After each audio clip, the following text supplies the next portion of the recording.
You need to find this place or we'll be late. Make a left on Astrology Avenue.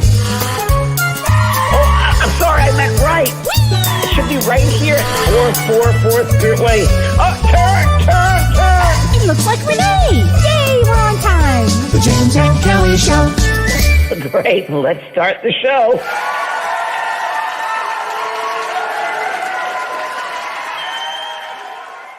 Hello. Hi there. Hello, Kelly. How are you? Oh, it's been a day. How are you doing? I'm doing great. My back is wonderful. And you've got beautiful Pearl there. Pearl's next to me, taking a little nappy. We're in She Santa looks Barbara. So sweet. You're in Santa Barbara. A little R&R, yeah. And I'm painting and writing and finishing work and looking around and meeting people and going to dog parks and hiking. It's great. And I'm working out. Trained 3 times already with a trainer. Now that's fantastic. Now that's right next to my house. So hey, there you go. How and that great just is happens. I didn't know that. I'm doing this with an open mind to whatever happens. And it's the best way to be because you don't get locked into anything, You've always lived your life that way. I always have. Yeah. We've had great adventures with you being that way. We've had in Chicago. I'll never forget that. All over the world, actually. All over the world, really. When you think of it, we have. Oh I remember New York once, and the Lederhosen comes to mind. Remember that? That was I'll never forget. James and I were out and we were bar hopping, and James took me to a gay bar. A friend of ours. Yeah, I didn't know about the gay bar. He took us to a gay bar. Yeah, it was a lot of fun. And the next morning when we woke up at whatever time we woke up, many hours later, I said to James, "Is there something about Lederhosen?" Yes. I said, Kelly, you still have your ribbon on your wrist. Oh, yeah. You go, what is this about? I said, there's the word Lederhosen. Look, because there was a guy literally dressed in Lederhosen. Like, I don't know what time. It was 2:00 in the morning. Oh, at least. Yeah. At least. Because we did tequila shots in these bars. Is that what that was? Yeah. Our friends brought us from dinner and started to give us tequila shots. And we don't do tequila shots. At least we didn't think we did. And it was wild. And the guy who said to me, is that guy really in Lederhosen? I said, I think it's real. I don't know what it means, but I think it's real. Oh my God. We had a great. So next thing you had a reading with that. You had a mediumship reading next. I did. Think about mediumship. Oh my God. It was something. But it was with Mavis, not just anybody. It was with Mavis. It was with Mavis. Oh, thank God. Yeah, thank God. Yeah. She said, Kelly, did you stay out late? And I'm like, I don't even think we went to bed. Oh my God. No, it's funny. That's so funny. We should say hi to everybody. We've got a lot of people on tonight. Trey, Lynn. Lori. Hi, Sarah Stone. Hi, Renee and Frank. Kim, it's not Danny. Elizabeth Preston. So Elizabeth Preston, I have to tell you, she sent me some videos yesterday of her weekend. So Elizabeth lives like an hour from me. Okay. And if you live in the Midwest, you got clobbered, and we got clobbered. Yeah, you had a blizzard last time we were speaking. So we had so a week ago we had a blizzard, and then 3 days ago we had another blizzard. Yeah. And so we got clobbered, completely clobbered. And so Elizabeth was sending me pictures of her beautiful horse and her horses, and she's cleaning the stall and getting the ice and the snow, and I didn't do any of that. I want a picture of that if you did that. Can you imagine? That would be hilarious. No, but it was today. The wind chill is minus 31. I mean, it's been so cold you would not believe it, James. Wow. And I had a day. I got to tell you my day because you just will not believe this. It was just unbelievable. So last week we had the blizzard, and I said to you, I missed my hair appointment. I was so bummed because I missed my hair appointment. How many feet of snow in that blizzard did you get? Oh, I don't know, maybe 2 or 3 foot and a half. Yeah, well, now I start thinking of things now with winter-wise. Right? I have to start thinking that way. Yep. So then my hairdresser said, well, we'll move your appointment to today. So I said, okay, great. And where I live, it's really hard to get an appointment, James. It's just so You're hard on a farm, Kelly. Just I'm on a farm in the middle of nowhere in Wisconsin. Right. It's just nearly impossible. So this morning, I was supposed to be there at 8 a.m, and I was so excited. I got up early, and I was so excited. I was going to get in that car and go get my hair done, and I was so excited. And it was very cold, so I bundled up in a freezer coat, James. A freezer You coat. haven't done this that much. I mean, you've been there for like 3 years. We haven't really been out in the snow or okay. No, and clearly I don't know what I'm doing. So I grew up with it, so I know what this is about, and you had no clue. I had no clue. And so Don is like following me around, and he's like, I said, "Oh, honey, go back to bed. I'll be fine." He's like, "No, I'm going to make sure you get out." So I turn on the car and try to open the garage, the electric garage, and it wouldn't open. Not because the electricity was out. There was ice that made the garage door stick. Wow. So I'm like, you have to understand. I have to get them. And Don was like, okay. So he gets it, he goes out and he gets the garage door to open. And the garage door opens up and I'm like, oh, there is a God. I'm out there now. Wow. Around and I, go forward to the road from our driveway and I plow right into a 5-foot snowdrift. That's right. That's right. Head first or back? Head first. Were you completely covered then? You had the windshield, everything? Well, I thought in my LA brain. Yeah, what did you think? I'm going to tell you. First of all, I thought it's like powder snow and maybe I'll just go right through it, Yeah, that's actually what I thought. Yeah. No, let me tell you what. This snow is unforgiving. It doesn't move. It didn't care that I had a hair appointment. So I was like, well, I'll try it again. So I'll back it up. Oh, God. Yeah. And guess what? My car wouldn't back up. That's right. And I have a pretty heavy duty car. Would not back up. And this is Don. He's watching the whole thing. And he's like, he's already, opened up the garage for me, and now he has to dig me out of so we can see the side of the car, right? Yes, you could. Okay. Yeah, you could see it. And I was stuck, and I couldn't get out. There was nowhere. What am I going to do? So poor Don, and this is what they call. It's kind of very Kelly. It's so Kelly, and Don's like, I thought, well, she's got to get her hair done. It's going to kill me. It's going to be the death of me, but she'll, death by hair. So poor guy, he was out there, and he got me out and I had no choice. I couldn't go to my hair. Wow. I couldn't get out of the driveway. Yeah. So did you call the hairdresser? I did. And I'm like, I don't know how to tell you this, but I'm a girl from LA. I cannot get out. And I felt bad. I felt terrible because everybody makes it in but me. But we live so remotely. And anyway, so I'm hoping for tomorrow. Okay, so tomorrow. Yeah, but your hair looks beautiful, Kelly. Thank you. I had to do it myself, and it's okay. Why are you paying her? Do it yourself. You look great. But it's these kind of things that are fascinating living on a farm.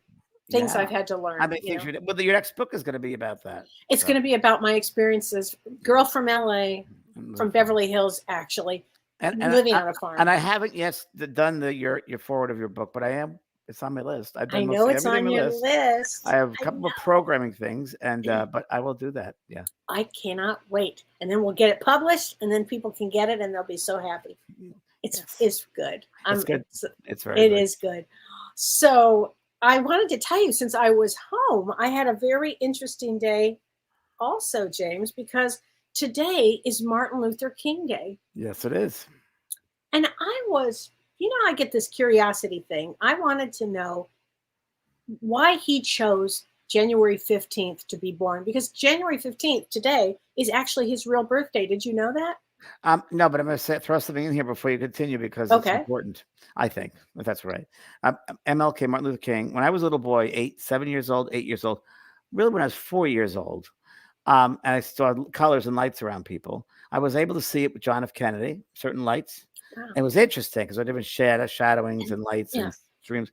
And Robert Kennedy, even sweeter lighting is all I can say. He came to my hometown of Queens, and we went and met him in the group. He was campaigning before I went to LA.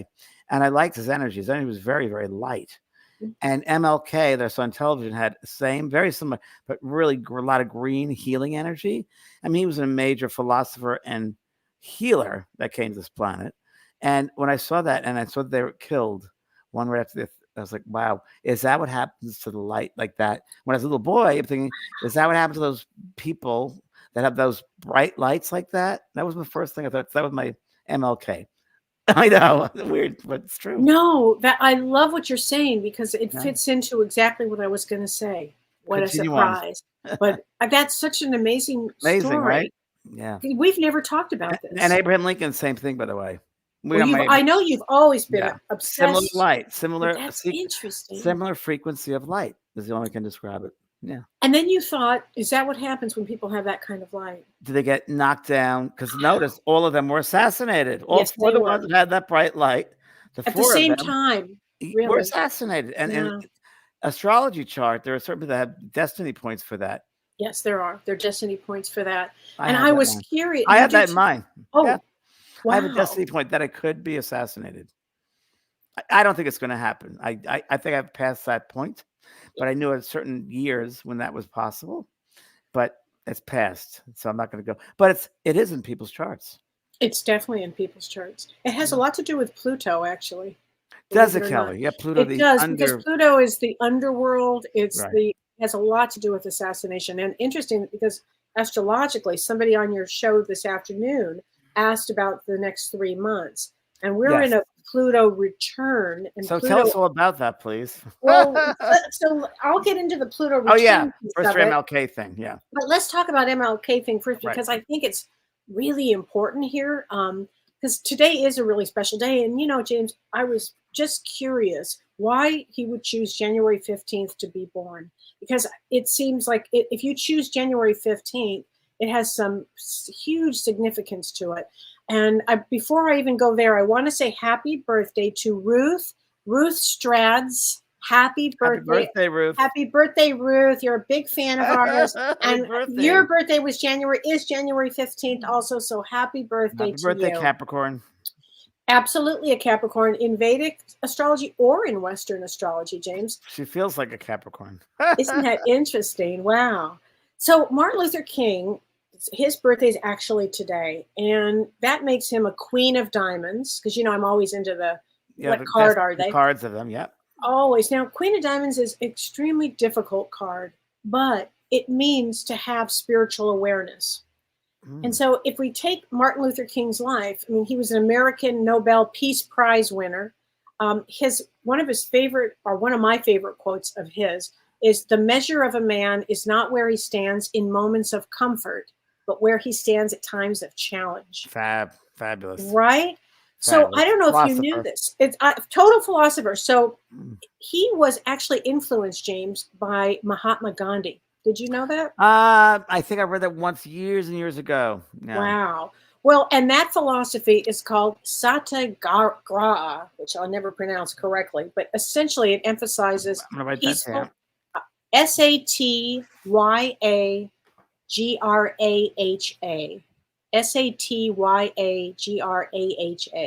I never heard that, Kelly.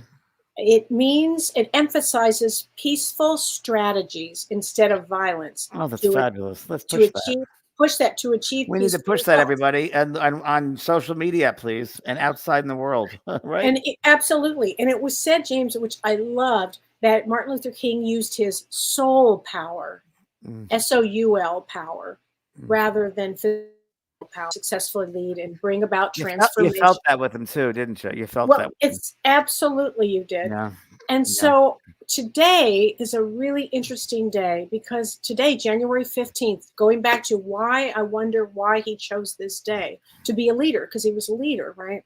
And today in Vedic astrology, it's a really important day. It's called Uttarayana. And it has huge significance in the Hindu religion. And it marks the period when the sun begins its northward movement. So the sun is headed north in the sky. And it's considered a really auspicious day and time because it means positive energy. The days lengthen. It symbolizes expansion and growth. And it's really great for starting new ventures and renovating and pursuing your goals. Well, we'll talk about this a little bit. This is I don't know if you even knew this. This is the date why I chose to release my new master. Oh, okay. Now I I have didn't chills even again. tell you that. Okay, My and new certification was because of today. It's the isn't day that of a complete expansion of higher knowledge. it's exactly That's why I right. picked it. Oh my gosh. Well, you picked the right day. And Very so auspicious day. a very auspicious day. So there are four things that are important about today that marks this special religious significance. And the first one is you would make something sugary, like something with sesame, something that would sweeten your speech. And if you think about it, with Martin Luther King, his speech was everything, you know? So you sweeten your speech, you have something sweet. The second thing you would do is you would refresh your home. So you would do some spring cleaning because right, because the days are longer and the light returns to the world. So the third thing you would do is spend time in nature because they believe that today the solar rays are said to impart a rare healing energy for the body and the mind. Okay. Wow. Now, the fourth one and the most important one, and I was stunned by this one, but it's to let go of the past.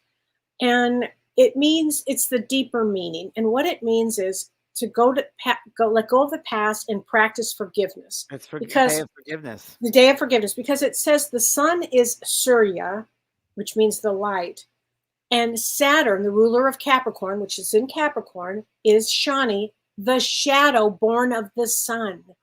Okay. Beautiful. And so normally they have severe differences. You know, Saturn and the sun really clash. But on this day, they come together in the most amazing illumination, and it shows our shadow side as we move into light. So it's a very important day of the shadow and light coming together. And it means to let go of the old stories that we tell of the past while we reach toward a more spiritual awareness. How about that one? It's pretty amazing.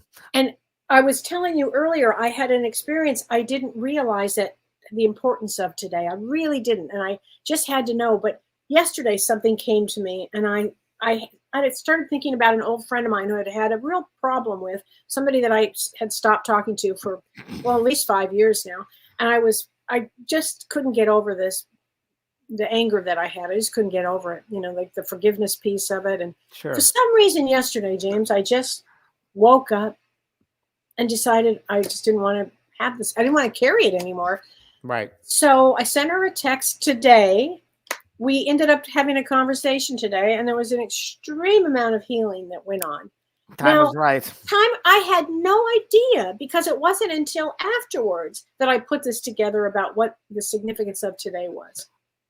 Is that amazing? It's amazing. And on top of that, so I've been up to Santa Barbara here, and it's been a week now.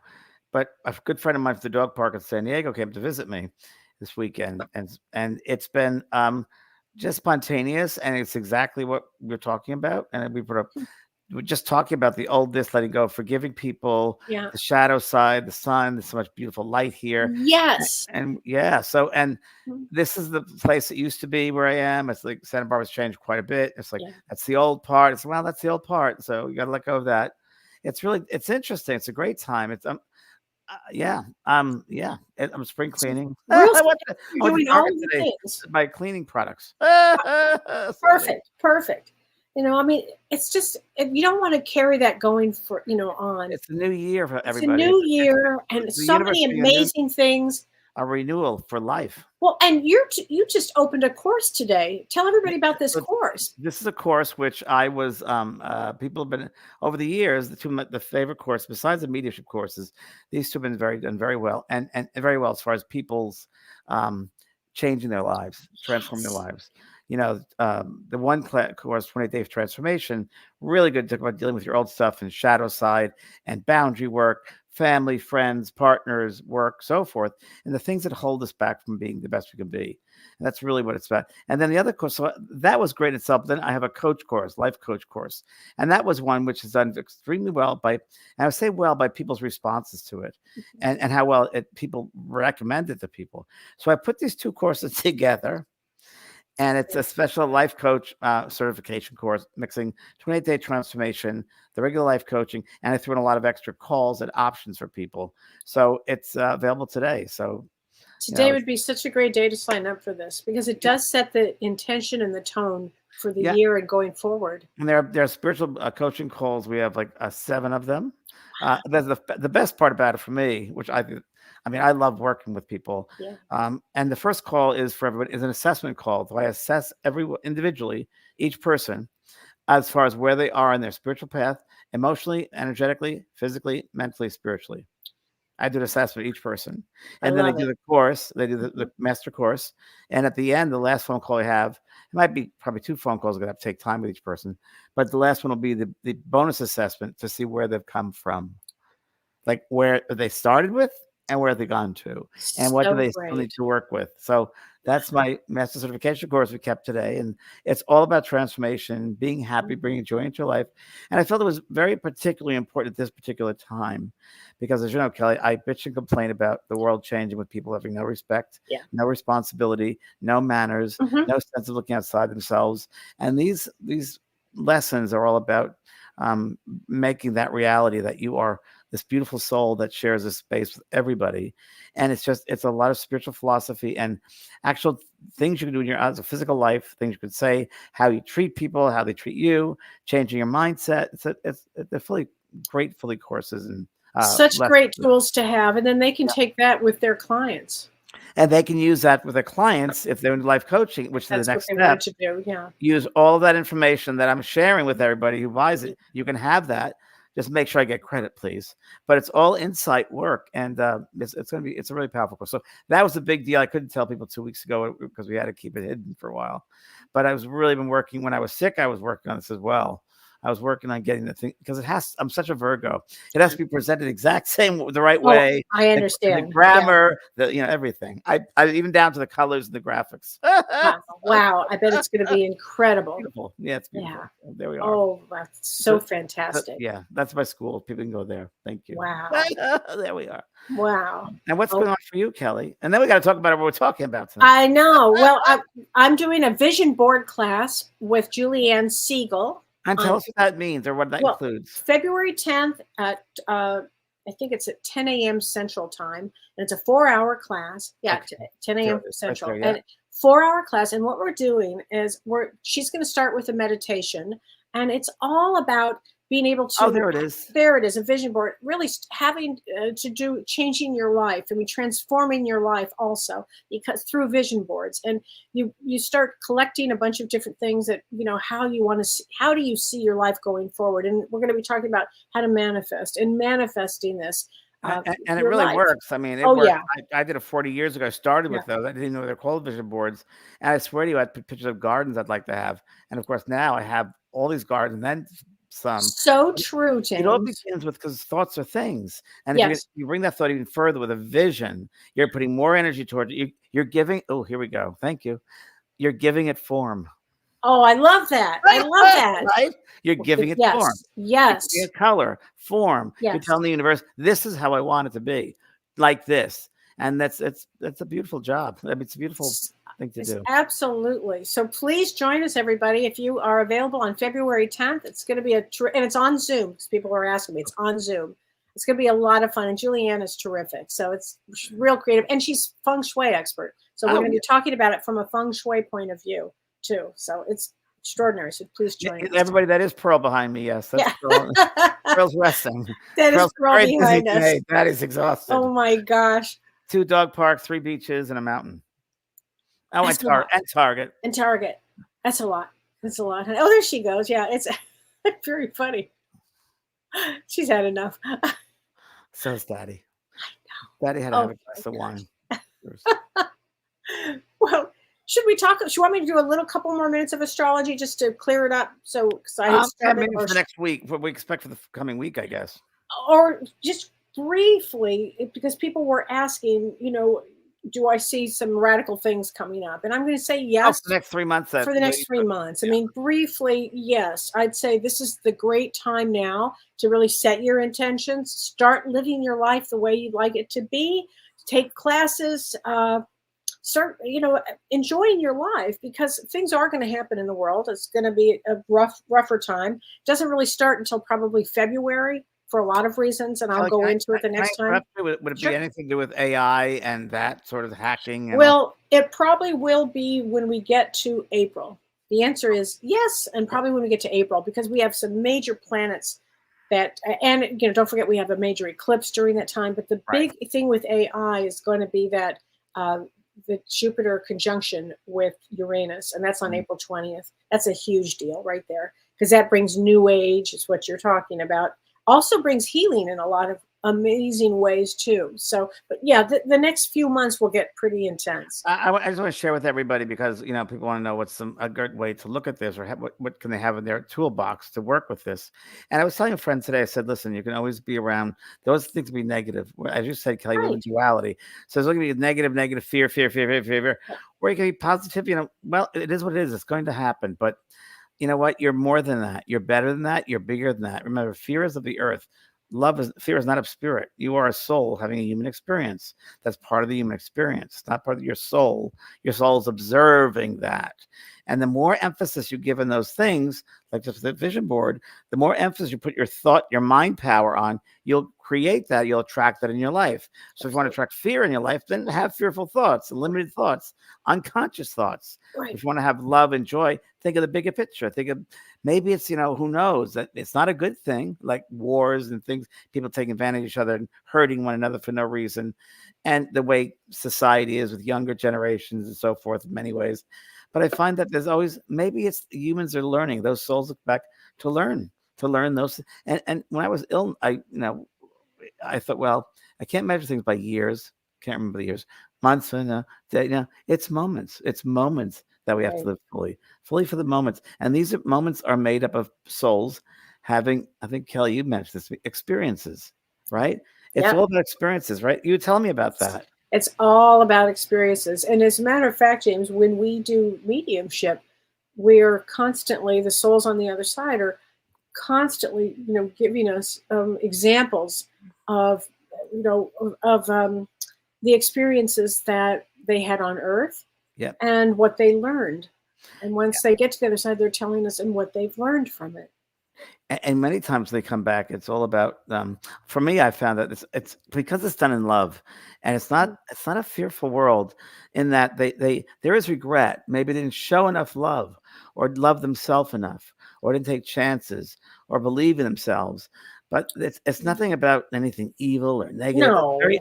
It's very earthly, that stuff. It's very human, but it's really, they come back in memories, and most of the memories are ones, different ways of saying this, that are stored in the heart forever, and they come out in mediumship. They bring this heart language, heart experiences to share with their loved one, that this is how I remember you. You shared that love.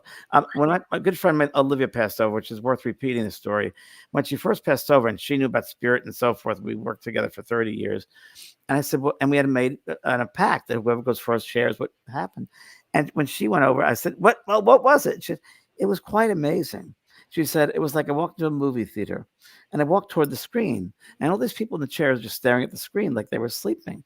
And I walked into the screen, and it was a beautiful garden and flowers, 40 feet high, and these colors. And all these people came to greet me. And she said, I didn't remember who they were, and they showed me who they were. I opened the door for this lady back in 1967. I smiled at this person in 1962. I gave change to this person in 1978. It was all these people that she touched with love in some way. That love, whether it comes in a smile, a gesture, a kind word, an act, that these souls will remember. And when you go over there, they thank you. They thank you for giving that experience of that. Yes. Wow. We're lucky enough to receive those loving memories and of them. Many times people come over, and when we do readings, they have expectations of what they want to hear.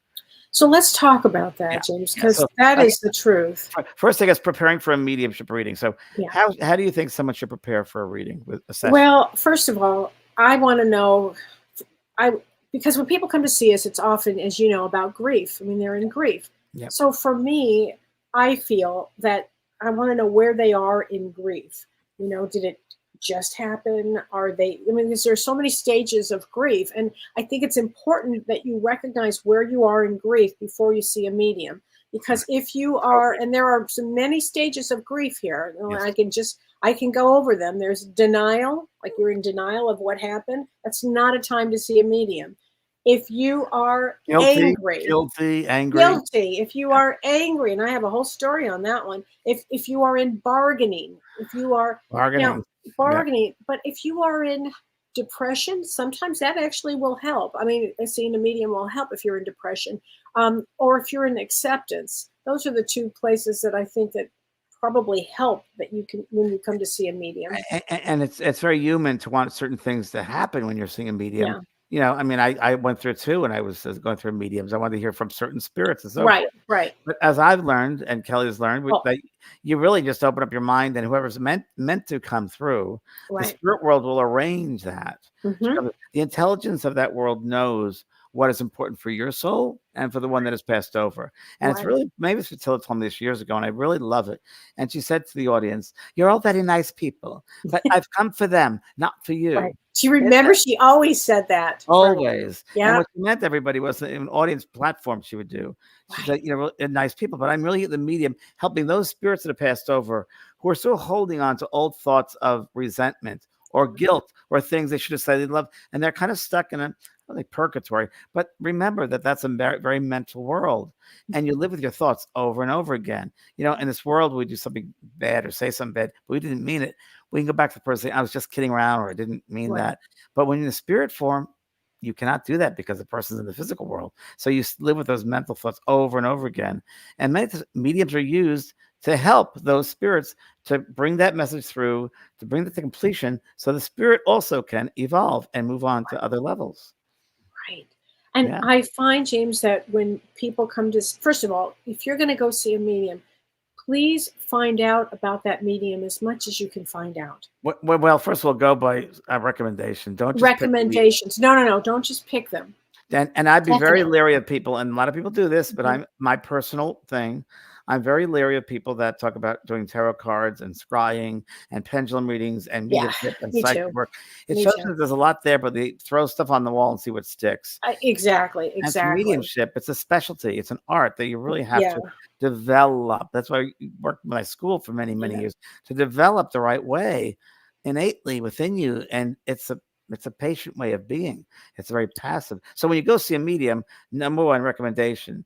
And number two, you can, for me, I say you can always write a letter to your loved one a week before. It's a great idea. And then let it go, because you do not want to go into a medium's office or session thinking of it was, come to me, come to me, come to me. Right. Because the spirit people use your mind power, your whole energy power. And if you're concentrating so much on that loved one, you're wasting the energy in the room that the medium can use. Medium can't use that wasted energy. And what happens is then they're so uptight. Correct. You want to be as relaxed as possible when you come to see a medium, whether it's me or anybody. You want to be as relaxed as you can. And I realize that that's asking a lot, because you're nervous, oh my gosh. The first thing I do as a medium, James, is I try to calm the person down. That's the first thing I do. So where are you from? How did you find me? Just to, just some chit chat to go on. I don't need to be fed any information. I just want to know, keep you in a calm state and be as open as you can, in the sense that when you're open, it's easier for the medium to work. Don't you find that? It's really important that you don't just concentrate on that one loved one. Just again, write the letter. Right, because we don't know. It could be anybody that could come in. We don't know who it's anybody that needs to come in. Right. I went to the reading at Lilydale for 600 people in that audience they had. And there was one of the first people that came through was a man who passed over, who this girl in the audience, he wanted to ask for her forgiveness. The lady was about 60 years old. When she was a young child, 8, 9, 10, 11, whatever it was, she was a Girl Scout. And he abused her, and he wanted to come through and ask for forgiveness. Now, who expected that to ever happen? Oh my gosh. That was the first reading out the gate. Like, come on. But it was a major example of that's huge. This person, the soul waited all these years, and the spirit worked so much on that person, the audience receiver, to get them together. It's a miracle that mediumship happens. It is just a miracle. And you've got to just have no expectations. Be open. Let them take care of it. They know your needs. They know your desires. Your loved ones are always there. Your loved ones don't go drift off. They're around you. There's a connection that stays on. And enjoy it. Have fun with it. And the medium should enjoy it and have fun with it. And it should be a fun, joyful experience, not so serious.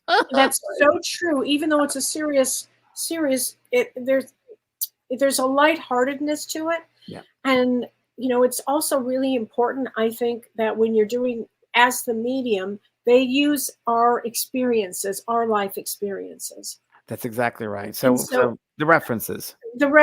So Yeah. I might have, whatever the message is, I might be seeing something or hearing something of experience that I would have known or understood. And then I'll say that, and it might be slightly off, or it might be something that some people go, oh my God, I totally get that. And some people go, well, let me think about it, because of psychic amnesia. And what I mean by that is it's a couple of things. Yeah, that's one of them. Yeah. I mean, what happens is I might say something, or the medium might say something.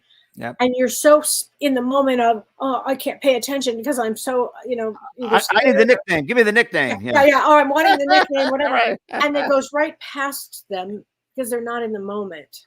Yeah. It's exactly, it happens all the time. I didn't. People have heard this story before. It's a great one. In New York, a big demonstration for a lot of people. And I was working with the gentleman in the first row with his wife. I said, and your mother's here. And we established that. And he goes, she's saying hello to Tom. Do you know Tom? And he was like, looking, huh? Right. And he goes, It's like that. And his wife who's sitting next to him was like, poke him, honey, that's your name. He was so out of it.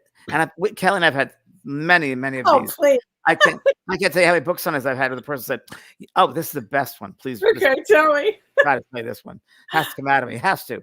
I was in Canada. My first dates in Canada, I was on a tour there. And I don't know what province it was in. Might have been Ontario or maybe out of Toronto. I'm not sure. But it was the very first reading. I was nervous because we're in a foreign country. You not know how they receive it and so forth. And I brought through a gentleman, someone's father. It was about 2,000 people.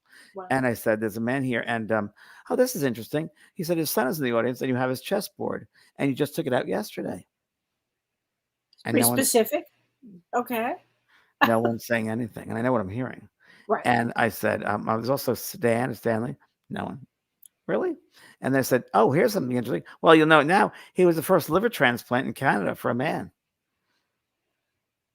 Now you can't get any more specific. So, I mean, really. And that's when I said, screw this. I'm done. I'm sorry, sir. You have to apologize. Right. And you really feel it from the spirit. You really feel. Oh, yeah. Because they worked so hard to get the medium together and the recipient together that when the recipient doesn't respond, the poor spirit is hurt. And all those other people that are watching that spirit communicate in the spirit world to see the process, they're let down as well, right? So after this, it got better after that reading. It got much better because I just laid down on stage and said, okay, you got me. What's up? I act foolish because it opens them up more. That's why I use that. Right. That's so true, James. Yeah. Humor helps to bring people joy and open them up. And that's why I use my sense of humor whenever I'm working. So, and also I'm funny. So at the end, and I'm doing a book signing for these lots of people, hundreds of people. This man comes up to me, swear to God, true story. He said, that was great. You brought through my father, Stanley. I said, I beg your pardon. With a chess party. I had it yesterday. Huh? I went, huh? And liver transplant. He goes, oh yeah, that was it. You got perfect. Said, why did you not raise your hand? That could have helped thousands of people. He goes, well, you know it was him and I knew it was him. That's all that mattered. Okay. Well, you remember that's a horrible way to be in an audience when you go to with a demonstration. You remember we did a radio show and for a famous person, and I pulled out a lot of information about women's first husband, alcoholic, died of this, blah, blah, blah, only married a short period of time. No, I've never been married. No, I've never been married. Remember that one? I remember that one. I got one better. I thought about it last week. For some reason, it hit my head. I mean, maybe she was around me. Barbra Walters. Lovely Barbra Walters. Oh, that was I did The View that was a tough one. I remember The View many years. It was fine. People were great. Joy's been a good friend, still a good lady. And Whoopi's great. I did one show. And Elizabeth was great too when I was on that show. She was actually very nice and very, very mannerly. And I told I saw Barbara from the backstage. Said, "Oh, looks like she's going to get dementia. Like something's going on. Her energy was like really tight around her head area." And I was like, "Okay." So the interview was fine. The readings were great. They didn't show me, but they were really good readings. And on the stage, she goes, "Do it. Can you do a reading for me?" I said, "Yeah, I can do it." I went to your office before. I could do it again. And then the show was over, and she goes, "Can you do it now?" And I said, right now after the show? I said, okay. And I should have said no. Because she wasn't ready. She wasn't ready. And again, everybody, the recipient's got to be ready. Why I did it, I don't know. I didn't need anything. Barbra Walters, I can't remember who she was. But I felt the sense of compassion for that. Yeah. Anyway, I started reading. I said, oh, there's a heart problem. She goes, huh? I said, well, you can have a heart issue. That's what I'm seeing. That was it. Saying, long story short, I guess it was 2 days later or 3 days later at a friend's mother's funeral in Long Beach.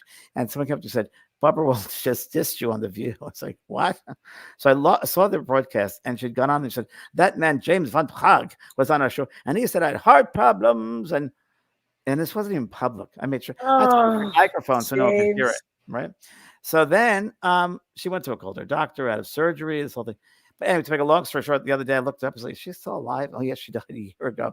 And she had heart problems right after. Yes. And dementia. And dementia.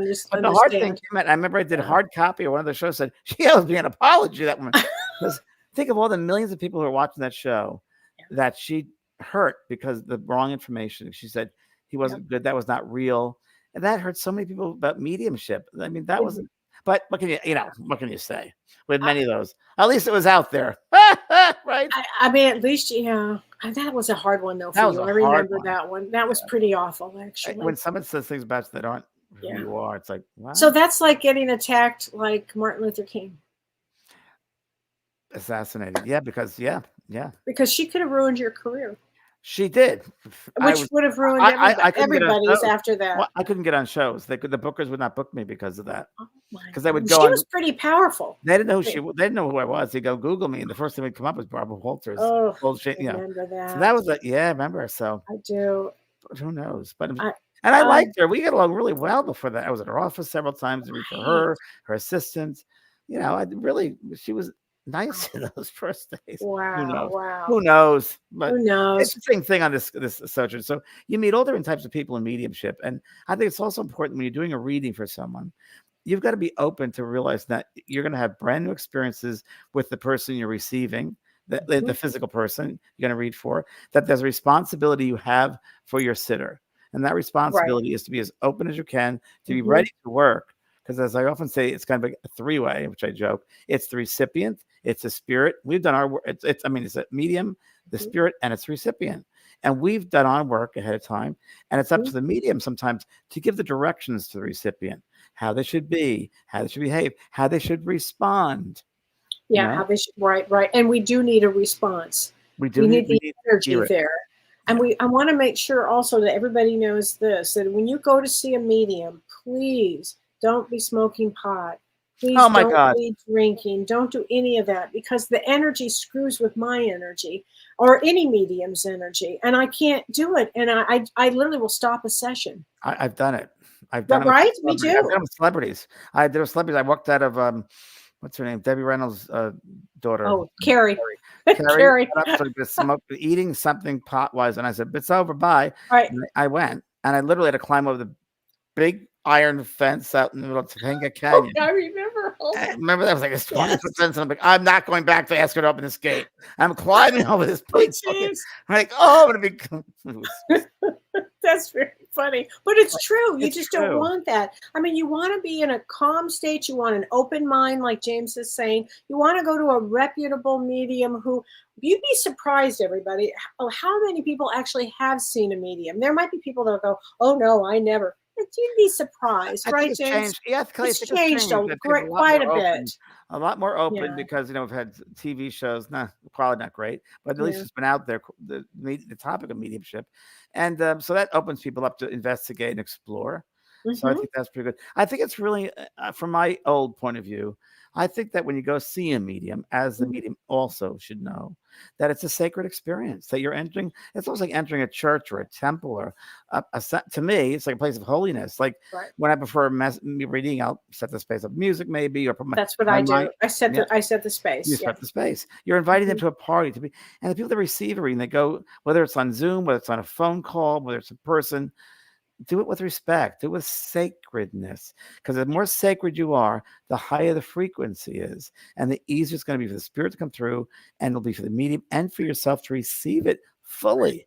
And all mediums want to do is to give it fully to yourself. And the recipient also can set that sacred space too. Exactly. Light a candle, as you said, write a letter out, and then let it go. Then you got to let it go. I mean, I never know. It might be a mother that comes in. It might be a father. It might be a whole group. The medium is sitting there. Just all of a sudden, the energy starts. You can feel the energy shifting, and next thing you know, you're off to the races.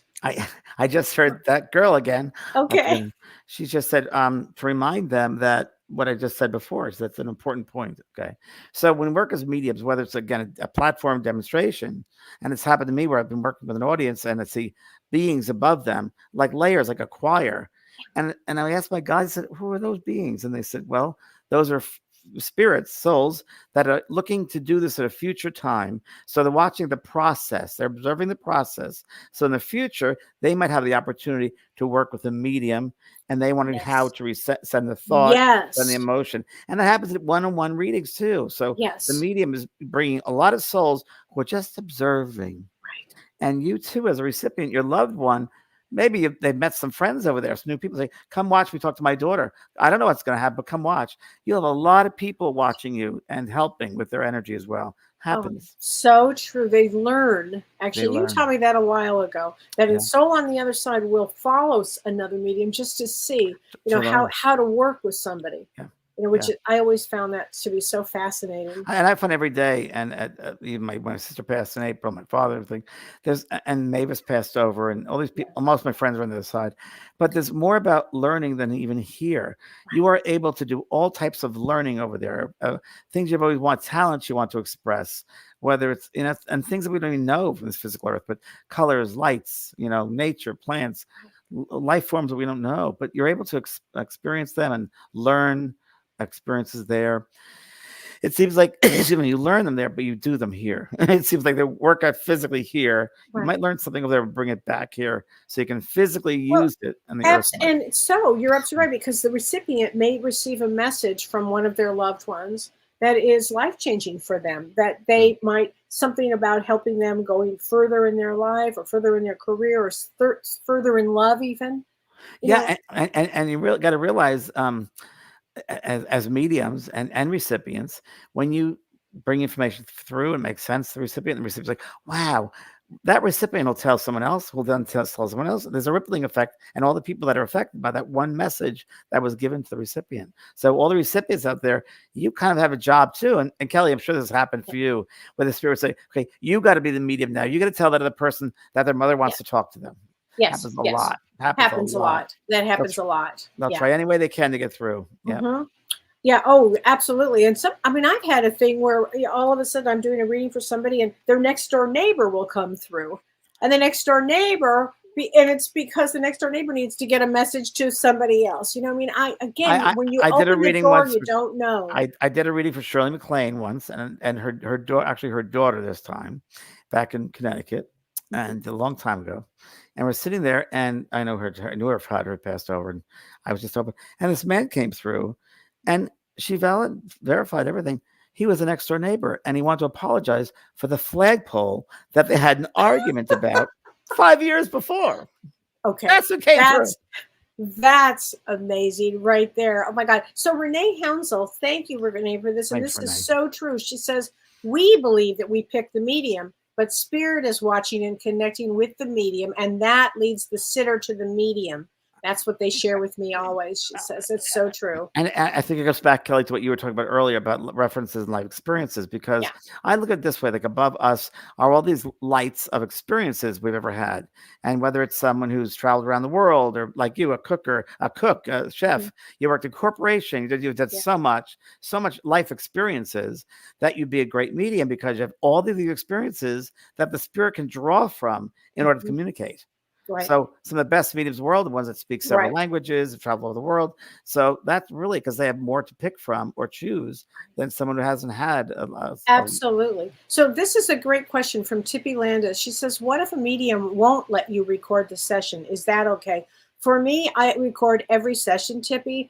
I would find that I don't understand why they wouldn't. I think it's important that you can have it recorded, I wouldn't trust. actually. I I wouldn't wouldn't trust trust them. it either, because it seems important, because you'll have it. Because when you're getting a reading, you're not, you may not be as present as you think.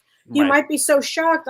The medium might say something so profound, some message, and you're trying to write it down. And I would rather have somebody, I record it on Zoom. I can't record Facebook or FaceTime, but I can record Zoom. That's easy. And then I send it to you, so you'll always Yeah. have it. But a lot of mediums do You that. got to be leery about that, because it tells me I that would that be. medium is not developed. Why would Right. you want to be with a medium that's not developed? If they have fear about recording something, what are they afraid of? Not bringing something through? Are they afraid of not being good? You don't want to be with someone like that. You got to go Right. beyond that. So Nancy Ross says, is it true that time works differently on the other side, and that a long time to us may not be a long time to them? Oh, yeah. Yes, very much. Ding, ding, ding, Very ding, ding. much. Go to the head of the class. The first thing that you realize when you pass out of this physical body, whether it's near-death experience or passing over, is there's no time. There's no time. Right. The past, present, future are all one. Right. And my sister, when she explained it to me, she said, well, we are a part of all these different worlds around us, like I just talked about, but she more like streams of worlds, and that we pick which one is the strongest or which one we want to learn from, past, future, present.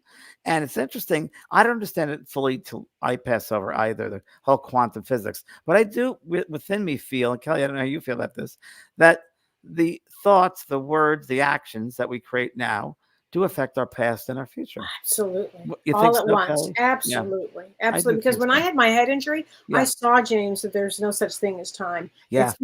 Everything is possible in that moment. So yeah, everything you're saying is right. So here's a question from Nicole Himbow. She says, how do we get a session with you, James? She's been wondering for years. Well, the closest thing to do is this Friday night. I myself am doing some I'm doing a demonstration of Eating of Spirit messages, and I asked my good friend Kellee White to join me. So Kelly and I are going to do messages this Friday, and it's a limited amount of people, so that would be the best way. I don't do privates, but this is the closest to it. So it's really great. And when great. James gives a message, you're just on pins and needles. It's so exciting. Well, it's exciting. You too, Kelly. Well, it's exciting. And then we play off each other. We do. It's really. And we do a double link, and we do different aspects of the souls, and it's really good. So that's eventpraagh.com. You can register for that this Friday at 4 p.m. That's 4 more days. But it's the first time I've done it since I've gotten better. And I'll tell you, I mentioned this last week, I believe. I've been, like I said earlier, I become so sensitive that I know things right away before I get into a situation, or it's so weird. So I want to wait this Friday. Can't wait to wait this Friday and see, Kelly, what comes through. Part of the reason I wanted to be with me is because I might be going off somewhere, and you'll have to ground it, because who knows? I will. I'm opening myself up to anything. So, and I'm so extra sensitive now. I know you are. Well, because that vibration is rising. And again, when you got sick, absolutely, James, you kind of had to let go of all the stuff. You purged a lot. Yeah, that was it. Yeah, that was it. Since then, I've had batteries break, garage doors break, other batteries. I came to this Airbnb and the battery broke for the television. I'm like, what? And then another battery broke for the bathroom. I'm like, what's going on? Right. What's going on? And that's what's happening. Your vibration starts to rise. Shifting. It's shifting, yeah. And Kelly knows this, is Kelly's book is all about these experiences. Yeah, I mean, it's unbelievable, and this can happen to everybody. Yeah, I mean, it's not phonetic energy, is it? No, it's not frenetic. No, it's not phonetic, because phonetic's like a little it's more kinetic. It's kinetic. It's more kinetic. Yeah, that's the word. It's more kinetic. That's the word. Yep. Crystal Weimer says, can you speak more about the letter, a letter of intention to spirit? What are the contents of this letter? Sure. Well, for what I was thinking, like I did this, and I've taught people about this, is a regular letter that you'd write to a loved one. Let's say it's your dad, and you open up to your dad. I just wanted to write this letter because as you probably know, be it seeing a medium on this date at this time, and I would love to know if you could please come, if it's possible, if you do there. And that's really much. I love you very much, and if you can make it, please. I look forward to this meeting. I mean, that's the extent. You don't want to write specific things that you want your father to tell you. Please, Dad, please tell me where the tools are located. What happened on my 10th birthday? You do not want to do stuff like that. Right. You don't want it to be limited. No. Just sending an invitation. It's an invitation letter. and that you're sharing love with this person, and who knows what's going to happen. Keep it open-minded. Keep it open-minded. So this is Deb Fiato asked this question the other day, and here she says it again, and it's a great question. How come some mediums can know the name and some it's a guessing game, like the spirit is wearing this or that? But I mean, James, you're very good at names. So I'm good at names. I don't think I'm good at names. Yes, you are. I think you're very good at names. Seen you pull names. Oh no, I just hear Gordon names. Smith is very good at names. Is he good at names? You're very good at names. But there are mediums that are really good at numbers. I'm not good at numbers. I'm very good at like finding things. Like when someone said, "That's true, you are." When I was in Dublin, it was amazing. The best reading of the whole time I tour, and the energy was great in the group. They were very open and laughing. It was fun.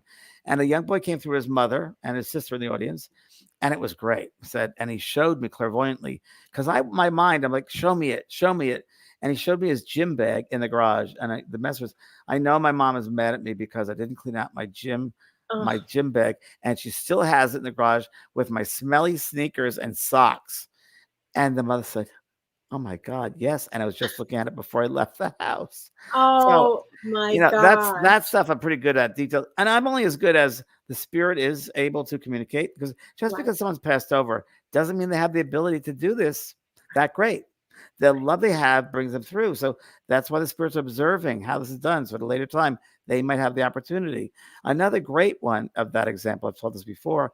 I was doing a reading for a young lady in an audience. Her aunt was coming through, and there was a spirit man walking right toward me, and his arms were folded. Remember that? Yeah. And I knew it was her father. Yes. And I said to him telepathically, do you want to communicate with her? And he said, I didn't believe in this in life. Why would I believe in it now? I said, okay, just we can watch. And he slowly watched, and it got closer, and all the validation was there, and it got closer. He goes, this is real. And he finished it with a great healing message for his daughter. So yeah, and every medium is different. There are some mediums that are really well developed, and others are not. I hate to say they don't take the time and patience to develop, and they need to. Oh my God, you have to take that time. And Margaret asked if a good medium meditates daily to clear their mind and to receive spirit. I can't answer for everybody, Anne Margaret, but I do. And I do before a session. And somebody else, as Sherry Abdu asked, if before a session, does a medium maybe get a message from their loved ones? Oh, absolutely. Absolutely. That does happen. Sometimes for me, yes, sometimes no. Yeah, it depends, but sometimes it happens. I get to the mindset. I think it's very important that we realize the mind is the soul, and they communicate mind-to-mind communication. So their mind, they're sending telepathic a thought, a feeling, a picture. And that what I do before a session, like before this Friday, I'll probably spend an hour now that I'm at the beach here on the beach. And I will sit and watch the water, and I'm opening up my mind to share my mind space.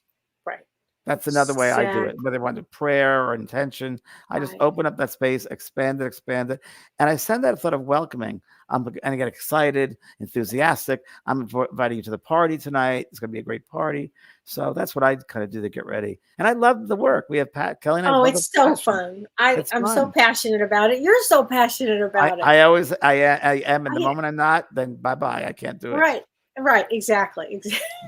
And, and there are things that, we were saying earlier, so Kellee, I didn't get to that point, that references that, psychoamnesia we were talking about. Yeah. And some mediums, the interpretation might be off a little bit. Right. So absolutely. A name could be Marnie, but it's really Mary, or Marie could be Mary. So is there a Mary? No, but it could have been Marie.